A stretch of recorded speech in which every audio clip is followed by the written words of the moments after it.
முக்கிய செய்தி மதுரை மாவட்டம் கீழமாத்தூர் பகுதியில் குட்கா கடத்தலில் சிக்கிய தாவேகா நிர்வாகி.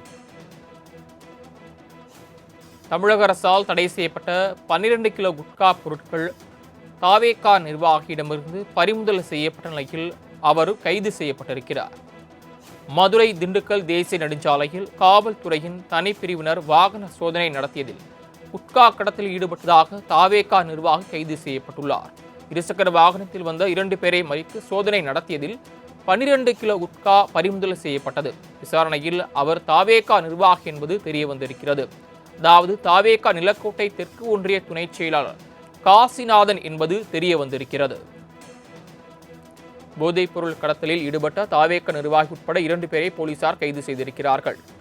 கூடுதல் விவரங்களை செய்தியாளர் சுந்தரபாண்டி வழங்க கேட்கலாம். சுந்தரபாண்டி தொடர்பான மேலும் விவரங்கள். நிச்சயமாக சரவணன். மதுரை மாவட்டம் நாகமலை புதுக்கோட்டை காவல் நிலைய எல்லைக்குட்பட்ட கீழமாத்தூர் பகுதியில் மதுரை திண்டுக்கல் தேசிய நெடுஞ்சாலையில் காவல்துறையின் தனிப்பிரிவினர் தீவிர வாகன சோதனையில் ஈடுபட்டுக் கொண்டிருந்தனர்.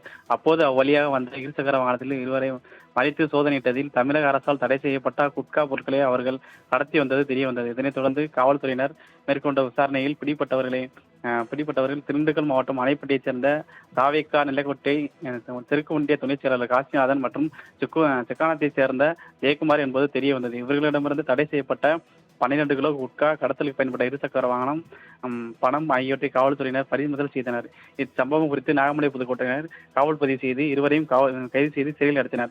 தமிழக அரசால் தடை செய்யப்பட்ட குட்கா பொருட்களை கடத்தி வந்த வழக்கில் அரசியல் கட்சிகள் முக்கிய தாவேகா நிர்வாகி கைது செய்யப்பட்ட சம்பவம் அப்போதில் பெரும் பரபரப்பை ஏற்படுத்தியுள்ளது. சரவணன்,